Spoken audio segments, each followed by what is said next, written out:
Against this right back, Charlie.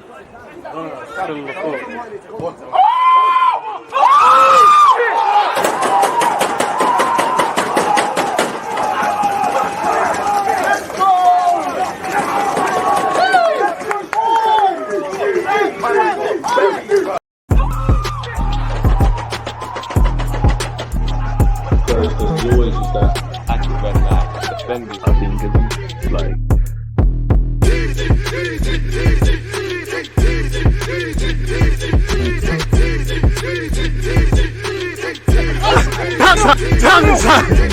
People deluded, I'm back again. Come on, Ian. Man.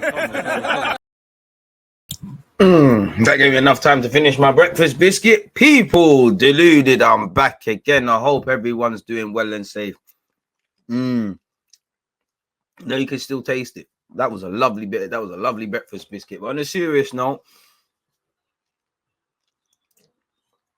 no, that was good, man. Sorry, people. That was good, man. Sorry, man. I regret nothing. But as I was saying, people deluded, I'm back again. Thank you very much for tuning back in each and every time. Obviously, if you're like myself over in the United Kingdom, then good morning to you lot, people. Good morning, good afternoon, good evening, and in some cases, good night, where it obviously applies. Big up the Twitch gang. I hope you lot are doing well and safe. Obviously, we're getting to the end of the international break / at the end, depending on what country you're watching or from, and etc., etc. So we have to get back on with the content. Today's a jam-packed day. We're obviously here from 10 a.m. 10 past 10 till whenever. 11:30 over Twitch and YouTube. We're going to be live again. I'm going to, after that, we go over to Ransom, shout Ransom Matisse. We go and do that for a sec. Basically, straight after that, 10 past 2, people, I'm gonna have Mo as you know, Arsenal's on the weekend. It makes sense to start getting into all of those sort of things. So yeah, I've got that.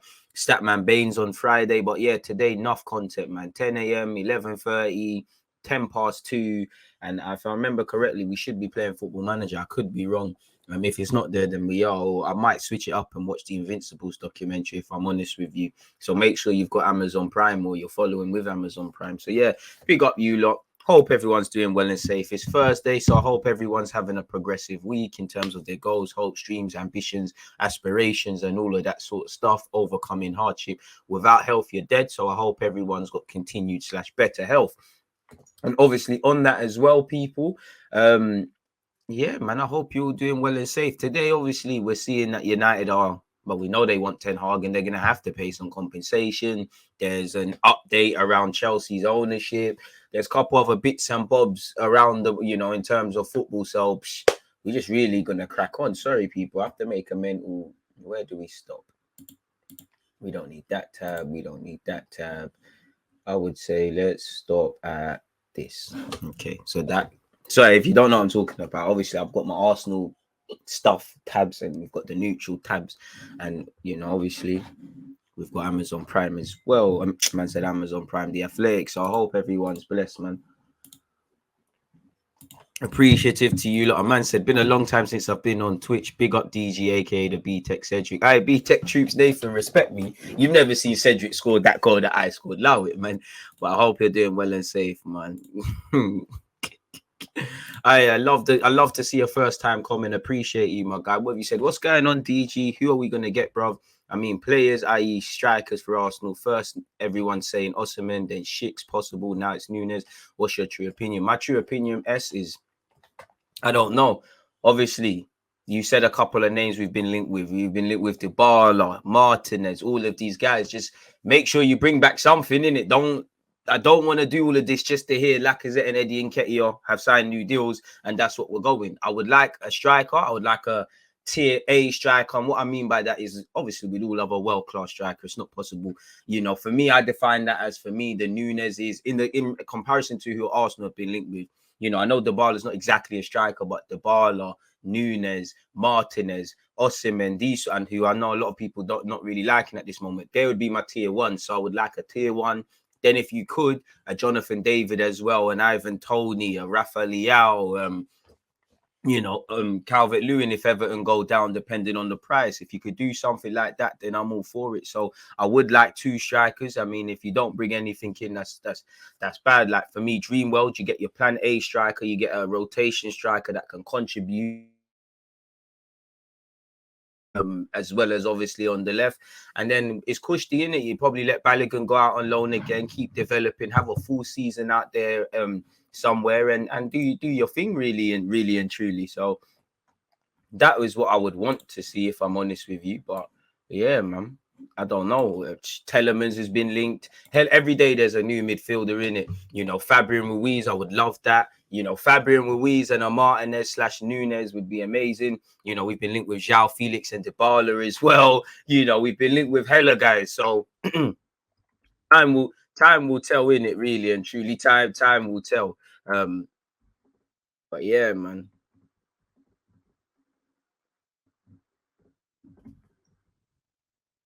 Arsenal transfer opinion. Love for that question, my guy. I think that could be our first timestamp, really, before we get into all the other stuff, man.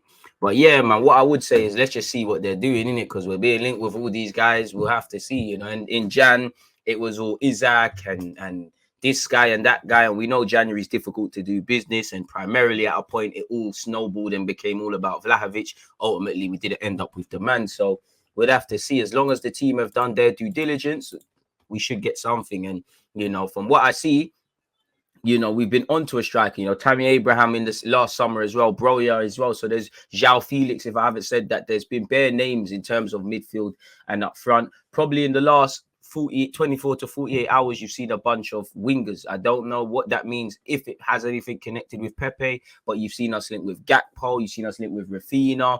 I could be missing out any wingers. Feel free to interject if I am. So I don't know. To be fair, I'm open to bringing in a winger that can play up front or has the ability to score 15 or so goals from the wide area, because then you could have a striker that's not necessarily needing to score goals, even though I think Arteta has kind of quashed that, really and truly. So we'd have to see. I would be open to a winger because I like wingers, and if you can find someone that's better than what we have or whatever, why would you say no? But primarily, can we get a number 8 and a number 9 first?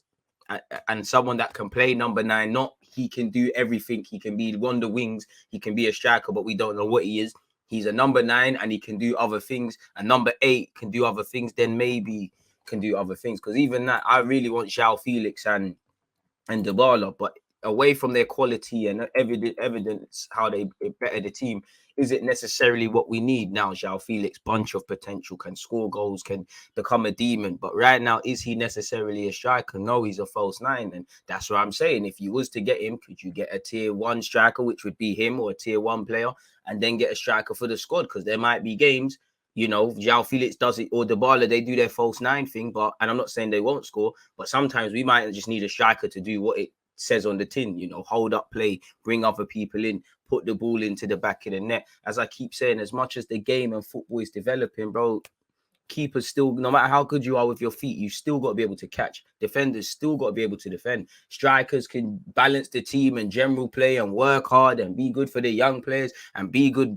team players and all these things as much as they like. Sometimes a striker needs to put the ball in the back of the net.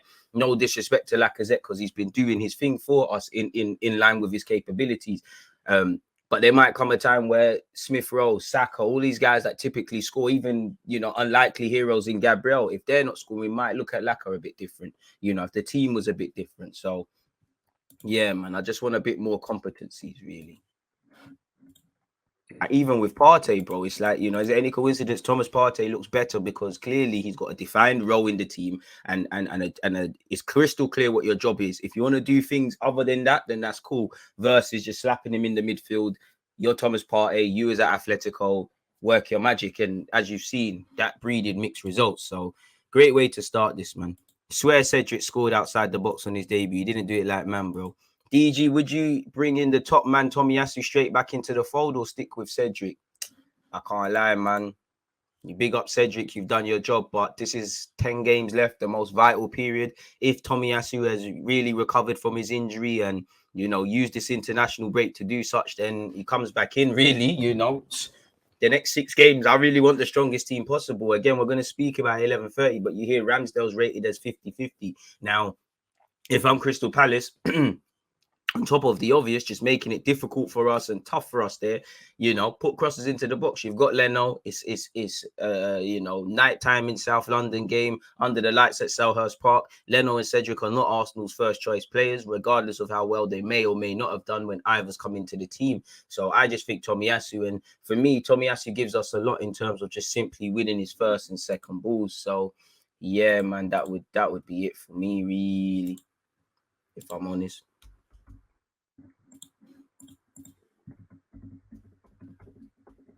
Great questions, man. Rashford would be a better option to get him back to his best and back in the England squad.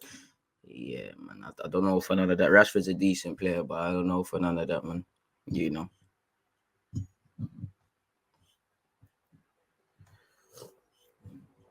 He typically does. Tier 1 player would typically be the world-class players and whatnot. But in terms of what Arsenal's been linked with, tier 1s for me would be the Martinez's, the João Felix, the Dybala. It's self-explanatory.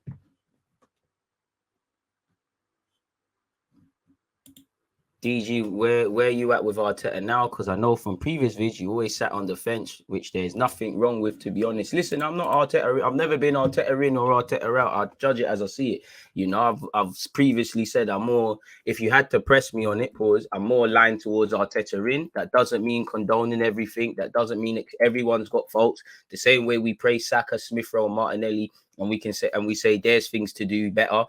Arteta the same. As much as I like my manager and he's got a lot of potential and a lot of stuff like that behind him, he's not achieved nothing. Obviously in terms of Arsenal, he's resetting the culture.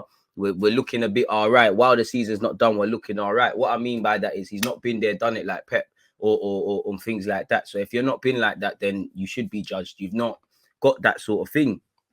So I do think, supporting someone doesn't mean you just condone everything they do wrong and things like that. So, yeah, man, I would say he's clearly the guy right now. In the same way, when it was looking dodgy, it's a results-driven business. It looked like you needed to keep it moving. You're doing all right. The mandate is the young players. You're doing that. I see why the money was spent in the summer.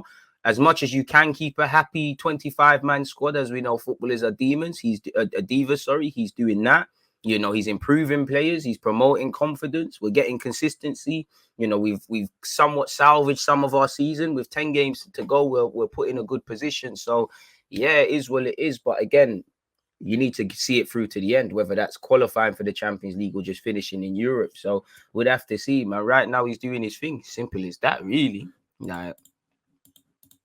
Cedric has been doing his thing. Tomiyasu has to earn his place back. For me, I hear that there is no reason to drop Cedric, but I'm not gonna lie. Even though Cedric's been all right, if you're watching the games, it's not that he's shaky. It's people fancy him, and some of the goals he could do a lot better. If Tomiyasu's fit, Tomiyasu plays for me. I hear all of that, and you're not wrong with the earning places back. But there's money on the line. There's food on the line. There's a chance for Champions League. If there's a gun to your head and everybody's fit, nobody is starting Cedric, respectfully. So for me, Tomiyasu's fit. You start in it. We're at the decisive period of the season. We feel a lot better with Tomiyasu. And for me, especially if Ramsdale's injured, then if we can somewhat get closer to our back five, fair play. As good as Cedric has been, bro, you've been good for 4 or 5 games. Does that? I don't want to hold you accountable for the previous bad games, but does that erase things? And I just feel when you watch the games, even when we win, people shut up about it. People fancy Cedric. We were largely untested against Leicester. Harvey Barnes fancied it against Cedric. I don't think he was alone in was it Brentford at home? He wasn't alone, but he's at fault for the goal, at fault for one of the goals or plays a part in it. The Watford game, he's not alone. Again, there's several, Miss Martinelli, Tierney, a lot of players could have done, centre-backs, the keeper, a lot of ones could have done better. But Cedric doesn't read the runner. Tomiyasu does. I feel a lot more comfortable with Tomiyasu there, especially away from home, because they always try to pop it over Cedric's side. And I think with Cedric coming out of the team and Tomiyasu coming back, that would mean Tierney flying forward a bit more, because again, remember we had Tomiyasu doing the narrow thing and my man going forward. I know one thing Cedric gives you over Tomiyasu is he's better going forward than Tomiyasu, but yeah, that's my thoughts in it, really. So yeah, the minute Cedric, unfortunately, Cedric, you've done your thing, and this is the moment in time where you want squad players to come in. The minute Tomiyasu's fit, he plays for me, and it's simple as that, if I'm completely honest with you.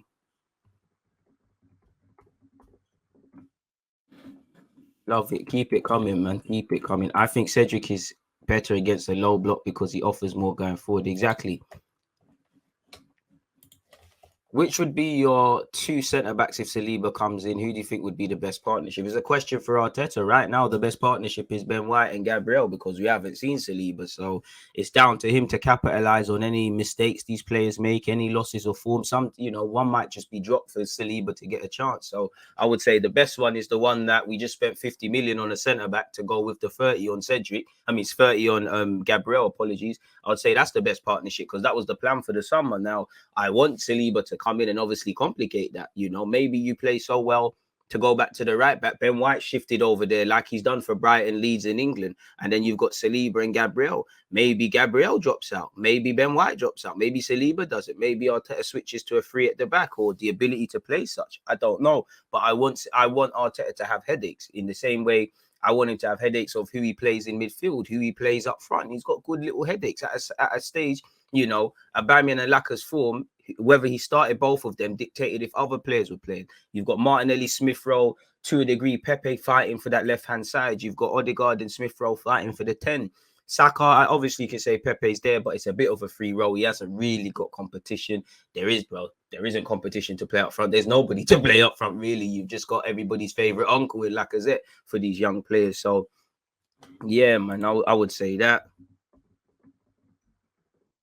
I don't know. I just want problems, man. I just want problems. BG, which of the summer signings that we've made have impressed you the most? Brother, that one changes every week, man. It changes every week. I said, such as a season, I would have been screaming Lokonga at a point. Ben White, I feel.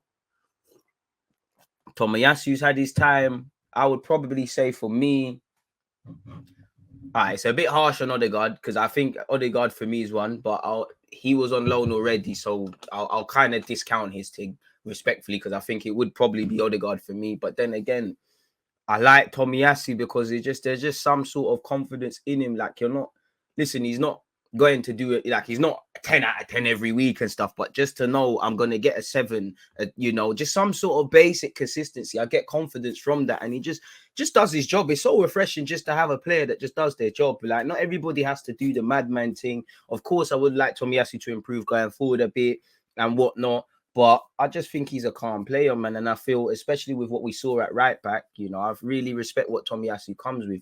Ramsdale as well, larger than life character, fantastic ball playing ability. I always thought he was a good keeper, but I didn't know he was this good with the ball at your feet. Honestly, if you was naming ball playing keepers, I wouldn't have been screaming Ramsdale. So the club have done their due diligence. So I'd probably lean towards Ramsdale for me. I have been a big fan of Ben White, as you can see from my summer videos on YouTube. I would probably say Tomiyasu or Ben White, Tomiyasu or Ramsdale, sorry, my dude, because I just feel them two have transformed the team in their own little way, and collectively with Ben White, with Gabriel, with Tierney, and are improvements defensively, which still needs a lot of work. They've come a long way, man. So yeah, man. It's difficult, man.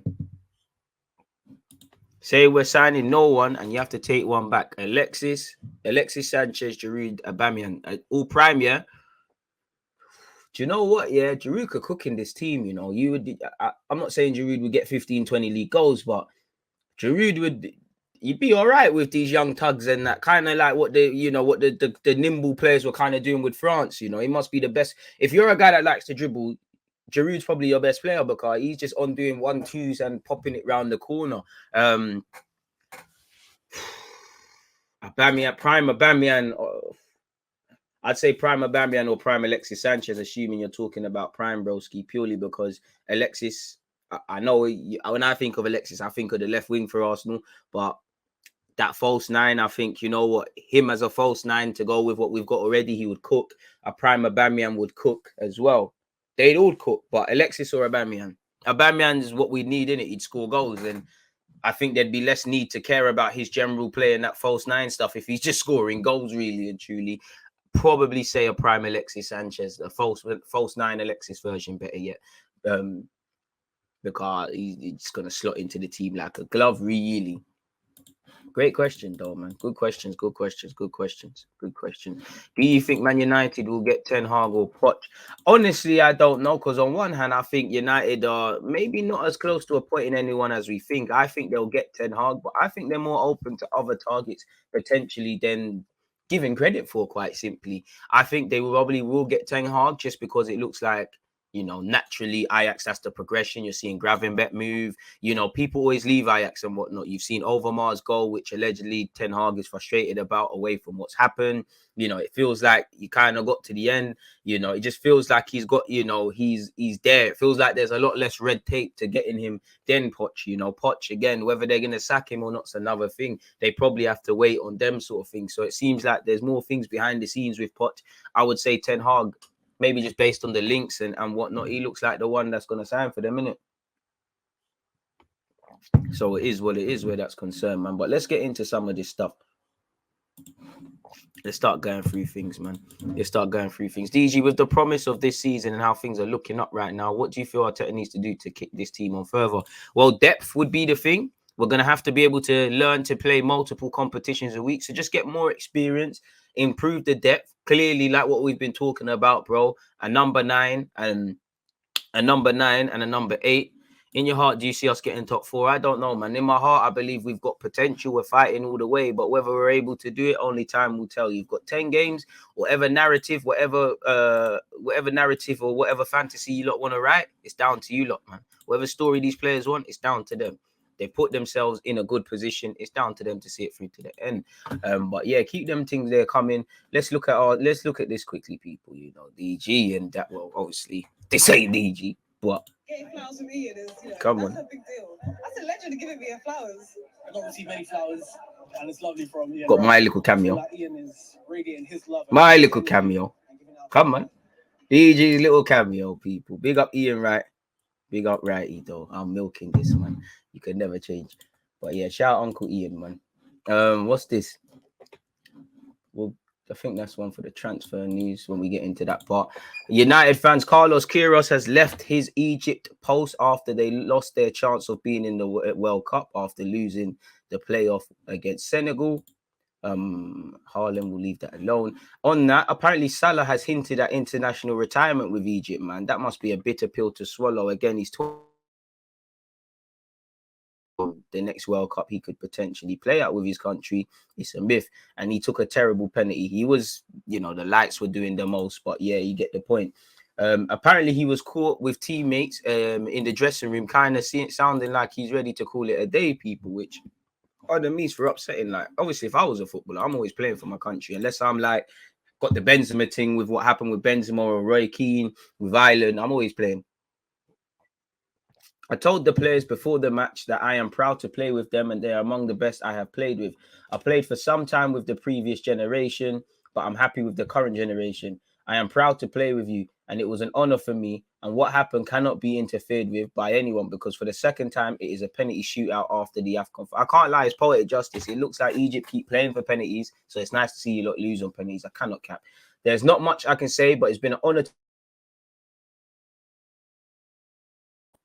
And then he was told he would be here. And I mean, obviously, it's upsetting, isn't it? Man lost an opportunity to win stuff. I'm pretty sure if you ask Salah, he will trade everything he's won with Liverpool and anywhere else to get something. And that kind of just says the same thing. Relation to Manchester United, apparently Manchester United have sound out compensation fee for Ajax head coach. As you know, Erik Ten Hag is among a handful of names linked to the top job at Manchester United. The club insists there's no preferred candidate for the role. It is believed Ten Hag and Pochettino are the front runners to become the next permanent manager at Manchester United. United have been informally gathering information around Erik Ten Hag. Again, as you would, the same way they're doing their due diligence, the obvious. What is he like? What's he like as a character? What's his tactics like? What sort of fees would he want? How many or how little coaches does he want in terms of the coaching staff? It makes sense. What length of contract would he want? How much We're not quite as far as to him being appointed as Man United manager as we're led to believe, but this is what you would do. These are just informal, indirect talks, probably with those close to Ajax, or informally asking them straight up. United held positive talks with the 52-year-old last week, which were billed as very positive. Sky Sports News understands that the process of due diligence has followed over what would entail should they choose to hire him. And I know Van Gaal's advised him not to sign for this club, but apparently Ten Hag is eager to hear the outcome, really and truly. Ajax granted permission for the formal discussion to take place and have not been obstructive to the process. Sources close to Ten Hag and the Dutch club have suggested that dialogue has taken place over the financial element as well as how to handle a possible announcement should the process progress that way. In terms of timing and presentation, given Ajax are in a tight title race, United insist this is premature and no formal inquiry has been put forward in that regard. They have made it very clear they do not have a preferred candidate yet to take charge next season and are simply following a vigorous process to settle on the right man. Clearly, they've got maybe it's not unanimously being agreed, but if there's 5 man and you've interviewed people, come on now, let's think logically. People are going to say, oh, I'd rather Poch, I'd rather Ten Hag. Clearly, there's not been a consensus drawn, or we're led to believe that. So we'll have to see. So, yeah, man, compensation figures and ease of appointment will be done with all candidates. The club feels it is unfair to portray Ten Hag as the front runner for a position they're still working through their shortlist.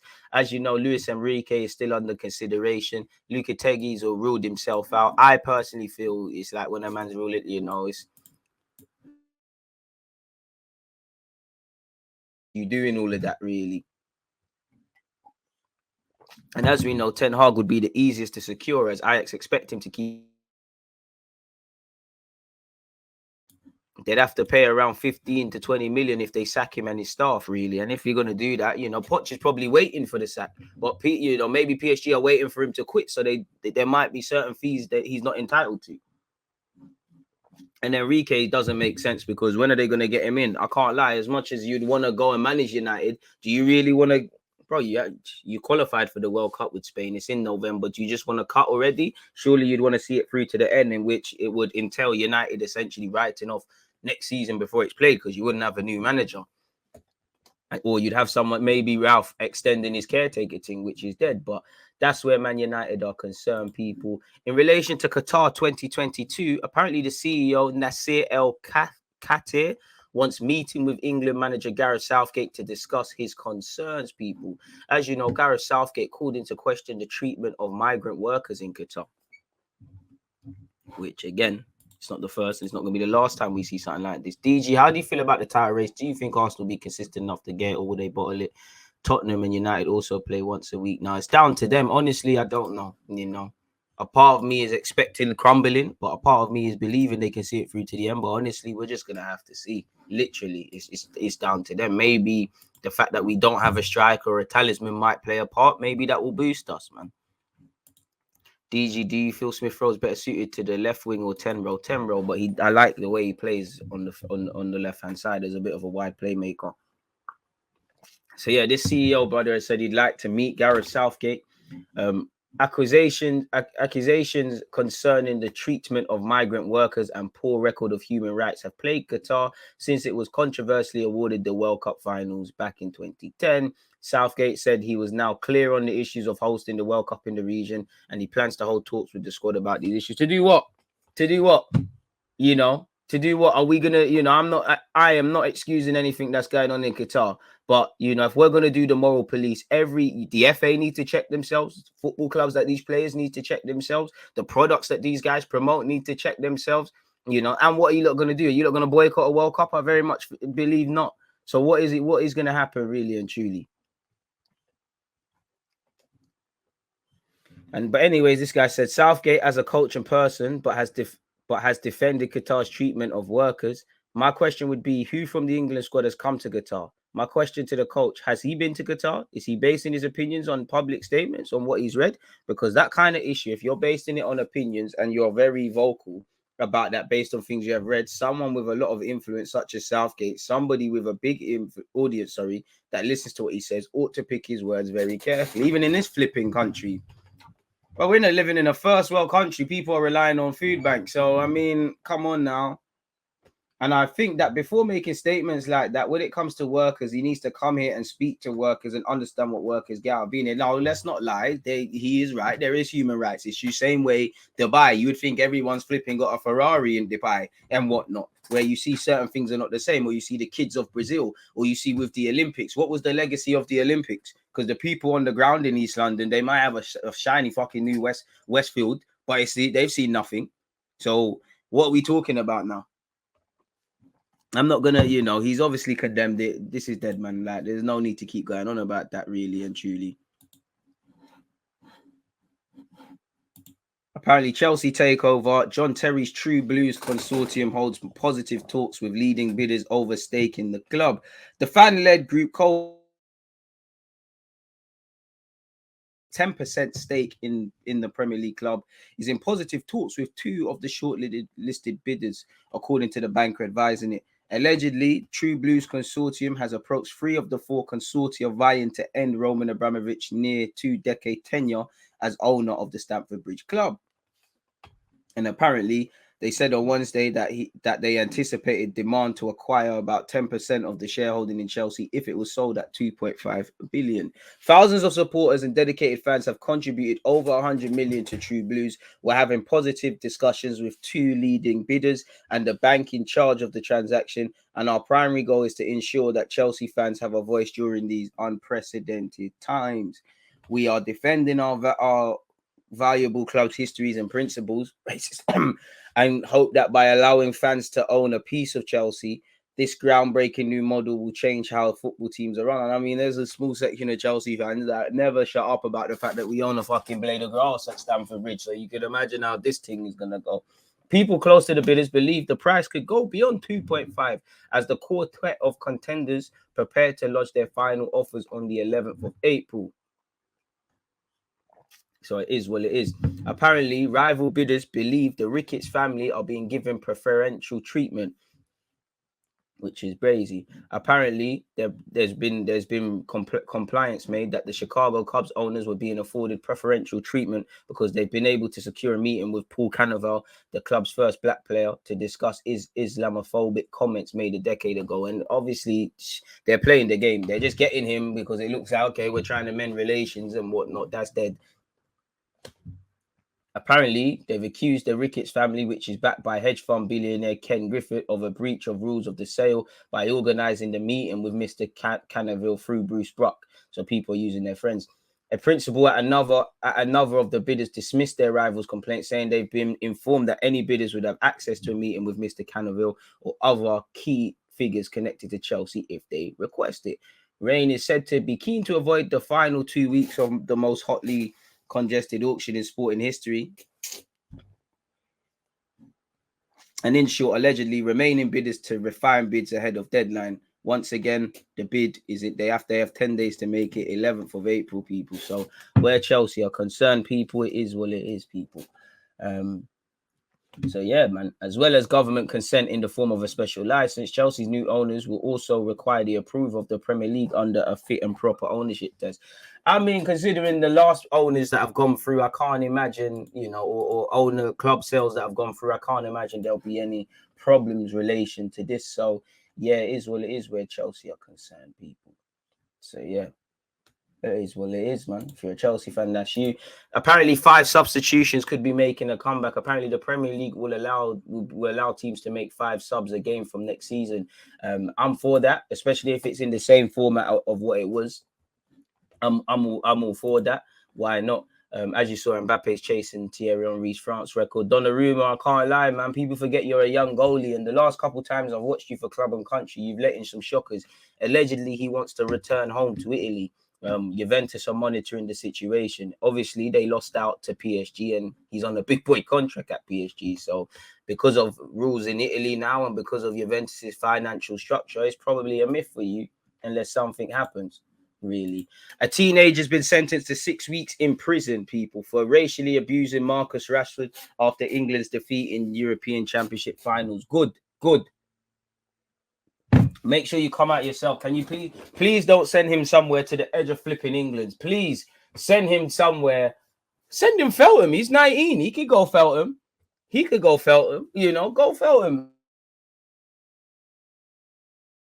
I want you to be stressed out. I want you to get bullied in there. I want you to, I want your head flushed down the toilet several times. I want your food taken. I want you to be scarred, I want you to be scarred because this is what racist pussyholes need, especially those of you behind screens that want to go on bad, Don't behave yourself. You got 6 weeks, so you're going to have 3 weeks in there. It's probably going to be in Volvo or not like the cowards these racist pussies are, Go and keep the N-word and all them, keep the same energy, Unfortunately, you for various reasons, I'm sure you can, so send him to Felton, please. Man's in Worcester. I don't know what court did you go to as well. Whatever. Pussy. A teenager who racially abused Manchester United forward Marcus Rashford has been sentenced to 6 weeks in the jailhouse, people. The CPS found this brother, Justin Price, had targeted Rashford, who missed the penalty because of the color of his skin. He initially denied the charges during a police interview. He even changed his name on Twitter to avoid detection, but he later confessed to using racially charged language. I don't know how he was actually caught. As you lot can see here, you effing stupid. We already know. Mr. Penn, Mr. Free. So let's be a bit sensible. Kid Ministers Magistrates Court. Exactly. It's these kids from Quay, bro. Like, it's these kids from Quay. He said the teenager was embarrassed and ashamed by his actions. No, he wasn't. He's ashamed that he's got dragged out in court. Shut up, man. You should be embarrassed. We're embarrassed for all of you lot. Everyone, whether you're white, black, man, woman, whatever, that sees this racist dickhead thing, everyone's embarrassed by it. I hope you, like I said, real embarrassment needs to be flushing your head down the toilet because you need some sense. And he said by his actions, here we go, whenever certain people do things, there's always trying to humanize them and make out that, that there's something wrong. By living with a single parent mother and only working 2 days a week, left him with a lot of time on his hands. So you're telling me when he's bored of watching porn and when he gets post-nut clarity, he wants to go and abuse footballers? He's a dickhead. Go and, you're 19. Education's still free. Go and sign up to college. Go and make some peas. Instead, you'd rather be in your flipping mum's basement chatting shit on people. Dickhead, And the thing is, there's big men doing this. I don't care if you're 17. To be flushed down the toilet, because this is these lot where they feel like a bad boy. Gaming in his bedroom. Suck your mum as well, man. Someone should egg your mum as well. Like, it is what it is. On the night this offense took place, he was with that online group, but he accepts the responsibility is his. He knows it was wrong and regretted it as soon as he sent it. Shut up, man. You're just regretting that you got caught. Fuck your lawyer as well. The tweet included the N-word, but Price is solicited it in a racial way in the rap music, in a non-racial way. I mean, this guy CPS Don is shameless, absolutely shameless. It wasn't uncommon for him to hear that in rap music when it's not used as a racist word. It's not for him to use. Like, shut your mouth.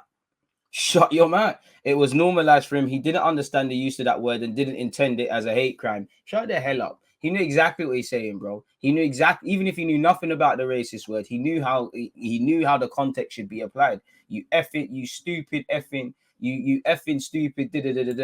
Come on now, shut up, man. 6 weeks and hopefully you get punched up, you pussy. But anyways, his jail time was reduced as he pleaded guilty, but the judge said there was no excuse for the teenager's actions. At first, you denied it, but after talking with your mum, you had second thoughts. But you must have realized the writing was on the wall because you were linked to the tweet. The electronic age take the view that it's a license to send abusive messages, especially to high-profile people, while hiding behind a social media profile, saying things they'd never say to them in person. Exactly. So you got 3 weeks because you're gonna probably do half. 3 weeks to think about it. Oh, they spit in your food. In fact, fuck spitting in your food, but they dash it over your face. I really hope you get a tough time. I'll never be bad man on anyone, but racists deserve everything, man. Deserve everything. So yeah, man, it is what it is. Before you're being sneaky, think twice about what you're doing, innit? Abusing people for what? Anyways, looking at transfer news, people. Let's refresh this so we don't miss anything. Apparently, Calvin Phillips has told Leeds United he wants to sign a new contract this summer, which obviously is bad news for Aston Villa, Liverpool, Newcastle, West Ham, and Manchester United. Anthony Martial could be used by Manchester United as a make-weight to sign Harry Kane in the summer. Manchester United are keen on Benfica's Darwin Núñez, but their hopes of landing him hinge on Champions League. Apparently, he has told Benfica he wants to move this summer and is keen to move to the Premier League. Arsenal could move for Dybala as he's seen as a cheaper alternative. Maybe not in terms of a transfer fee, but in terms of the wages he's going to get and stuff. That's a myth. We've already spoken about Man United. Everton will have to sell one of their star forwards, people, in Dominic Calvert-Lewin and Richarlison in the summer after posting losses of 121 million people. Inter Milan could try to re-sign Lukaku. Cody Gakpo could go to Manchester United. Said he's not leaving. It looks like I'm ready to leave Tottenham Hotspur, as you know, Bergwijn wants to keep it moving. Man United are looking at Tammy Abraham. Hickney is someone I want at Arsenal. Apparently, Kante turned down an approach from PSG in January to join them in the summer. AC Milan are reconsidering a move for Asensio, but are put off by wage demands, allegedly. Let's look at this transfer news elsewhere as well. Jude Bellingham is a target for Real Madrid next year. Right, they're looking at Sergio Gomez, wasn't he at? He's at Anderlecht now. He's been at Dortmund. Real Madrid make contact with Gnabry. PSG are targeting 17-year-old Ottman, who's at St. Etienne. Decent little player from what I've seen. We'll speak about that. We spoke about Asensio. PSG are looking at Ajax winger Anthony. Inter Milan want Lukaku on loan. I don't think I've seen anything stink up the place as much as Lukaku at Chelsea. Chelsea apparently want to bring back Tammy Abraham next summer. And for this summer, AS Roma have no intention of letting him go. Douglas Luiz is going to be allowed to leave by Aston Villa. PSG, as we said, failed to bring in Kante, people. So it is what it is in that regard. Brazy. Where is my Athletic articles? Oh, almost spilt that. That would have been problematic.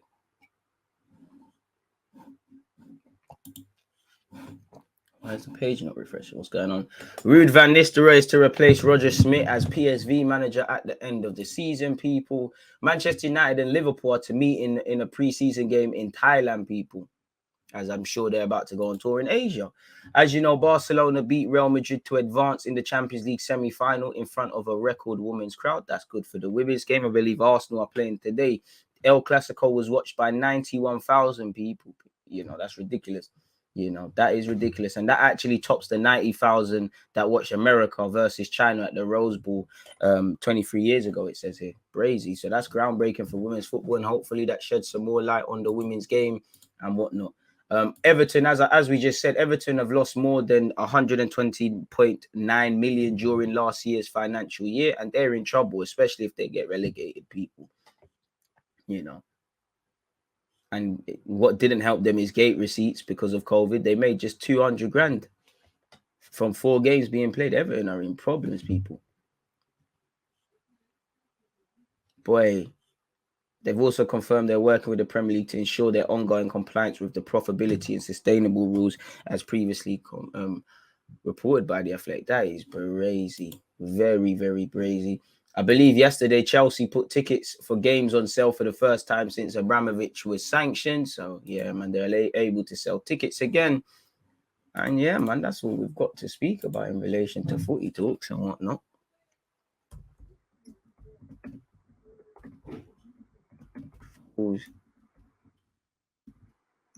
Latest headlines, we'll call that. An easy one, that's been. To stay up to date with DJ when he goes live, follow him on Twitter. You're right there, man. Shout out to you. Look, don't forget, we go live at 11:30 as well. Same way, people. That will also be on Twitch, but it'll also be on YouTube. Ten Hag should stay at Ajax where he's backed properly and the board have an understanding on football. The Glazers are just about commercial things. I mean, as seen with Louis van Gaal, Jose Mourinho, maybe Ten Hag, if he's not backed properly or the changes that need to happen off the field, it's a myth for him. He needs to be backed. Anyone needs to be backed. So yeah, man. But I wouldn't necessarily stay at Ajax. Respectfully, I would want to go to Man United if I was him. Respectfully, if he wins the league, what else you got to do at Ajax? You can have a cup run, but there's an understanding for players and maybe management to do other things, man. Morning, bro. Glad to see you met the living legend. That is Ian. Right. Appreciative to you, my guy. Thank you very much. I want to get the black kit with the Champions League badge in it. So yeah, fourth needs to happen. Amen. With how Arteta wants his left midfield to play now shows that slow players like Xhaka and Fabian Ruiz won't work. I'm not too sure if Ruiz won't work. You know, if you do things in less touches, it's fine. We need players like Jacob Ramsey, Jude Bellingham, Gundogan and Gavi who attack and has the passion to win the ball back instantly when defending. Laka does perform well against Palace. Hopefully that is the case. What else have we got? Oh no, I've gone right back up to the beginning. So yeah, man, what else is going on in the world of football? Where's all the Arsenal stuff, man?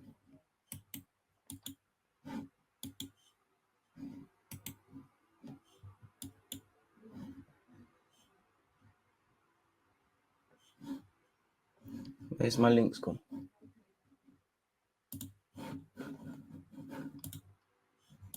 Trust Fabian Ruiz would bang at Arsenal. Let's not be silly. Like PSG president Nasser El Khelaïfi on European Super League and FFP.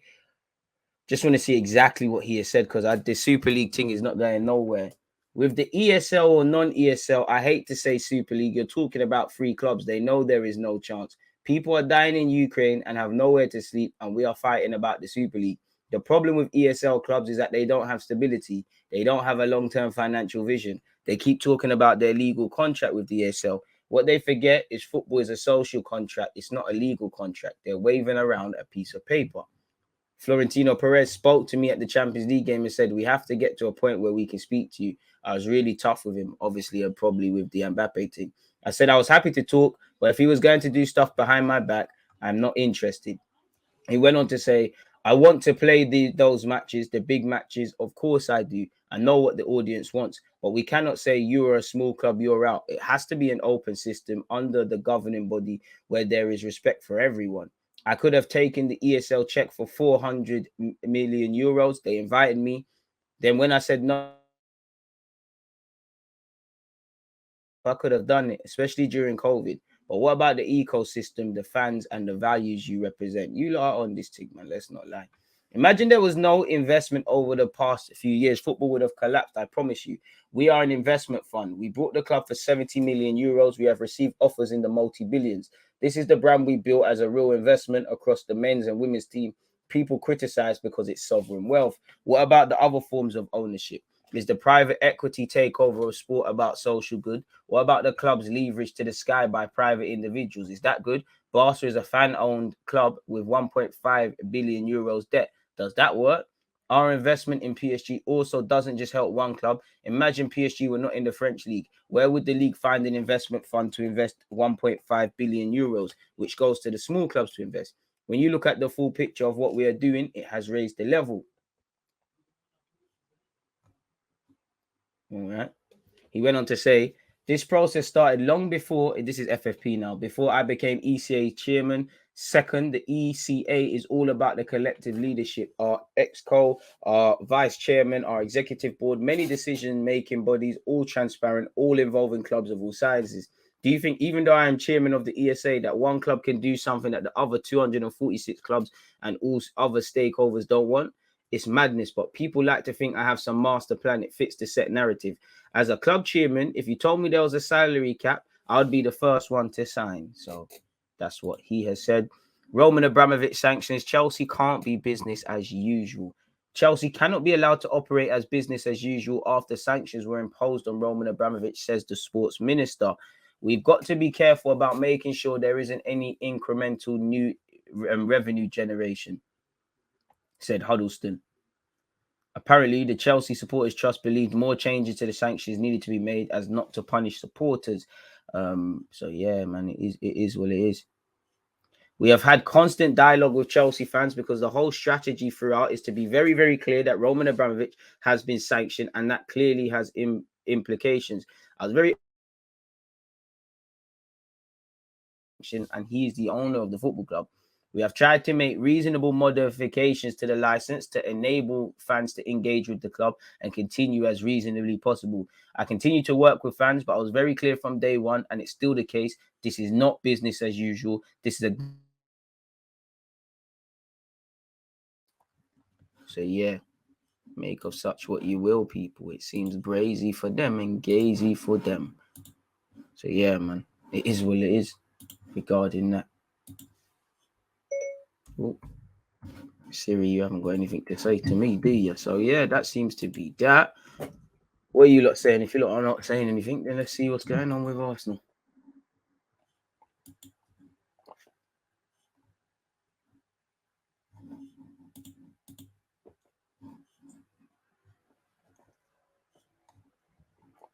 Boy.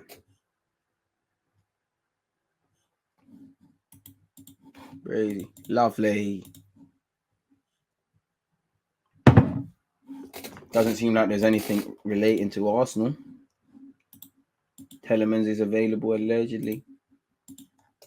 Telemans rumours have gone full circle.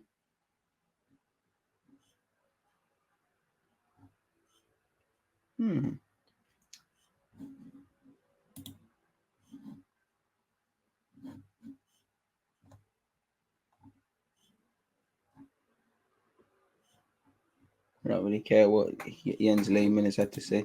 Chelsea might actually need an overhaul this summer.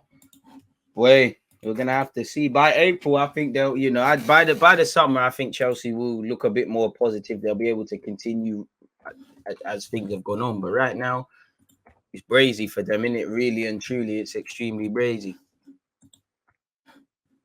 Who are the next Haaland youngsters you feel are knocking on the door of the first team, or at least pushing? Listen, you already know them, man. They're all to be fair, I don't know. They're all doing well, man. The ones in and around the first team, they're all doing well. We're just gonna have to see, man. How much is the Ten Hag compensation? It hasn't specifically said, but you'd imagine it must be a couple mil. 500,000 to 2 million, be my guess.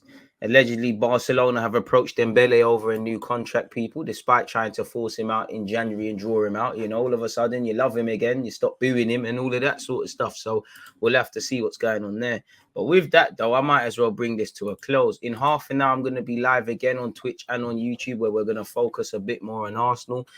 Throughout this hour or so, we focused more on general news. We've talked about Arsenal, we've spoken about transfer news, we've spoken about the current topics relation to football, and it's always lovely to do that with you lot. Don't forget, it's a jam-packed day of content. We've been here from 10 a.m. till whenever. We go live at 11:30, 10 past 2 p.m. with Mo, and then I believe 4:30 I'm live again. So pardon me, jam-packed day of content. You lot stay blessed, stay safe. I'm out. There's always just that active red flag defending. I think it's like